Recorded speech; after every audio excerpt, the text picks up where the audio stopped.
இங்க ஒரு பொண்ணு அவளுக்கு முன்னாடி கேண்டில்ஸ் ஏத்தி வச்சுட்டு அவளோட ஃபியூச்சர் எப்படி இருக்கும்னு தெரிஞ்சுக்கிறதுக்காக அவளுக்கு முன்னாடி 3 டேரட் கார்ட்ஸை எடுத்து வச்சுட்டு என்னோட ஃபியூச்சர் எனக்காக என்ன வச்சுட்டு இருக்குன்னு சொல்லிக்கிட்டே அந்த 3 கார்ட்ஸையும் திருப்பி பாக்குறா.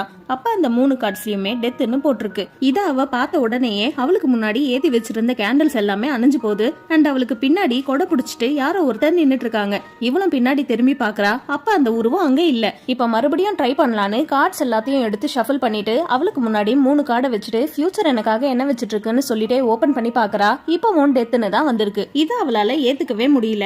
அதனால அவளும் டெத்னு இருக்க கார்ட்ஸை மட்டும் எடுத்து தனியா வச்சுட்டு மத்த கார்ட்ஸை வச்சுட்டு விளையாடுறா. இப்ப அவளுக்கு பிடிச்ச மாதிரியே கார்ட்ஸ் எல்லாமே வந்திருக்கு. இப்ப சடனா அவளுக்கு முன்னாடி வேகமா காத்தடிக்குது.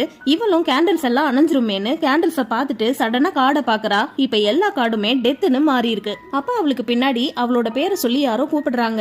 இவளும் யார் அதுன்னு கேட்டுக்கிட்டே பின்னாடி திரும்புறா. அப்ப கேண்டில்ஸ் எல்லாமே அணைஞ்சு போகுது. இவளும் தீக்குச்சியை ஏத்திட்டு அந்த வெளிச்சத்துல யாருன்னு பாக்குறா. அப்ப அவளுக்கு முன்னாடி ஒரு பொண்ணோட உருவம் வந்து அவளை கொல்லுது.